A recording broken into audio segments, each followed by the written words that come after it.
Data collection is a huge part of the sports industry now, and how has that changed in recent years? Data collection was you had a statistician who sat there with a pencil and a piece of paper, and they marked all the different things that everybody did and where they were, and they did their very best to capture every movement of every player.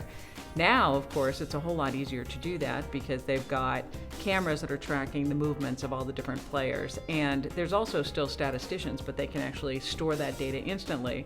There's something about statistics that you can use to not only help your team, but to help individual players as well. So in general, I think it's a very good thing to have nowadays. It's so different than when I started my career, really. The amount of information that's available is just insane, and I think it's really valuable. And you've worked firsthand with soccer teams in analytics. How important is this data to being able to give those few teams that take it seriously that competitive advantage? You could continue to do what you've been doing without collecting that data, but there's so many other teams out there that have the data and the intuition and the experience that they now have three really valuable assets as opposed to the intuition and the experience. They're missing that one piece. I sometimes think it's really hard for athletes to kind of buy into that because they know themselves and they know what they're capable of doing.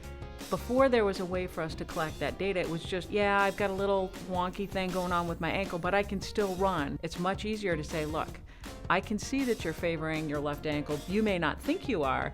Let me show you what the data is showing you. And this is how I can tell that you're not in the right space. For me, also in my career, you matched up against a team, but now there's just so much that goes into it. You can be given a lot of data, but at the same time, on the flip side, if I've played against you, for example, 10 times and I know your movements, it's kind of that fine balance of using data versus using that intuition. As people start to buy in, they want to know more about certain behaviors that they're doing. So, you kick the ball and you didn't kick it the way that you wanted to, and you go back to the analyst and say, so tell me, which way did I kick it that gave me the best strike ever? And they can kind of go back and look and go, okay, I think I can work on that. And then potentially they may go back to the trainer and say, hey, show me a different way to do this.